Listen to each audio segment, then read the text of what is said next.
Yo, what is going on YouTube? I am Germ here. We took a day off yesterday because I was feeling a little bit tired. I wanted to get back, with some energy to get back into the swing of things. And today I want to talk a little bit about Sofi Technologies Incorporated. This is ticker symbol SOFI, for those of you who are maybe not as familiar with the company or with this stock. And today was a very, very good day for Sofi. Obviously, you can see with them being up 3.21% on the day today. This is obviously Thursday, so we still have one more day left in the week where maybe Sofi can end the week strong, headed into the weekend, or maybe, things are going to turn around tomorrow. Who knows exactly for sure. But either way, again, this was a very, very nice day. Today was a good day overall for the stock market. Dow Jones up 0.64%, S&P up 0.95%, the NASDAQ up 1.62%, and the Russell up 1.27%. So lots of green all over the place. Sofi was no exception, but you can see that Sofi did outperform all of those major indices. So not only was this a green day, but this was an outperforming day, which is exactly what you need to see, especially for a stock like Sofi, which has been underperforming year to date. To get things turned around, we're going to need to put together weeks and months of outperformance for this to be a worthwhile stock in your portfolio, of course. But as the whole market in general has been kind of trending down, a lot of individual stocks, especially risk-on stocks, especially non-profitable stocks and companies, are going to be hit harder. But then maybe if we get into a more risk on market sentiment at some point in the next couple of months, next couple of years, maybe stocks like Sofi could turn around. But we do have tons of Sofi stock news to talk about in this video today.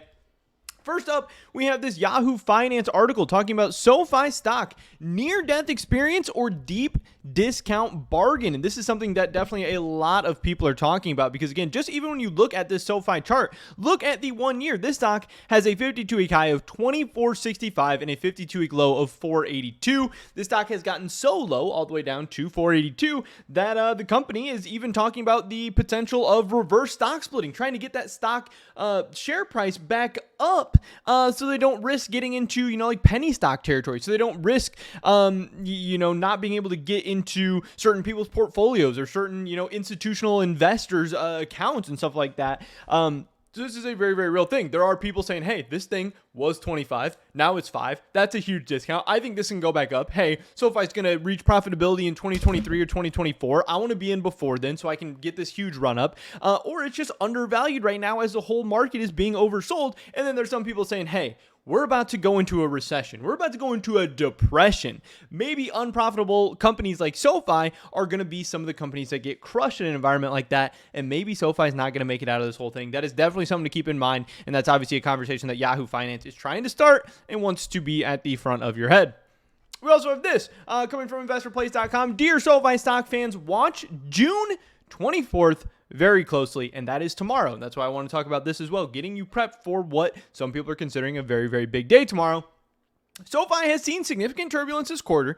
Sofi stock is approaching a key catalyst regarding student loan forgiveness, and President Joe Biden has said his team is nearing a decision on whether the White House will forgive any federal student debt, but no details have been provided. So while President Joe Biden claims to be close to a decision, he has offered few details. However, he expects to make an announcement on the subject June 24th. So this could be tomorrow. This could give us insight into whether or not he's going to be forgiving any student loan debt or none at all, or how much, a small amount, 1,000, 5,000, 10,000, whatever amount, 40,000, 80,000, whatever crazy numbers they're talking about. And then it also could give us more insight to when the student loan moratorium is going to be ending. Obviously, Sofi, in their own numbers, they are not expecting this thing to be done until 2023 sometime. There's some people who think it's going to be done, I don't know, when the next date is, like August or something like that of 2022. Who knows? But we might be getting a lot more information. And obviously, the stock market does not like uncertainty, especially in a choppy market like this one.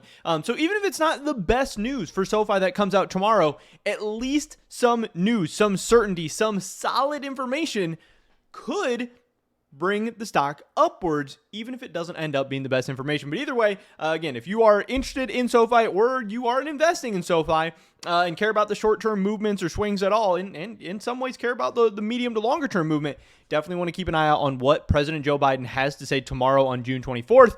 We also have this: don't try to catch a falling knife with Sofi Technology stock. There's absolutely nothing to suggest a rebound in Sofi stock is on the horizon, says this writer. Lack of profits and uncertainty surrounding the student loan moratorium have hit Sofi. Shares are down more than 60%, but that doesn't make them a bargain. and a possible reverse stock split reeks of desperation and will not help SoFi stock. So that is, one person's kind of opinion on this whole thing. Definitely something to watch out for. Just because the stock is down some crazy percentage year to date, 60, 70%, whatever SoFi is right now, does not necessarily mean it's a bargain, does not necessarily mean it's oversold. It obviously could have been overvalued before. Maybe we're getting into fair value territory. Maybe we're undervalued. Maybe we're still overvalued. Who knows for sure? You got to do your own research, do your own due diligence, dive into the numbers and what you think the projections are going forward in the future and what's reasonable and what's possible. But one interesting thing to keep in mind that I saw on the SoFi stock subreddit is stuff like this. Now, this isn't this specific guy, but they did say, hey, investor place article. Pretty amazing that this gets published. Who is paying this guy to write these bearish articles with zero facts? Now, this is Chris Lau. This is from Seeking Alpha. This is Alex Saroy. This is from Investor Place. This is not, I'm not saying this is the guy, but it is interesting that when you do research on some of these people writing these articles, this guy's success rate, 27%, his average return, 15.3%.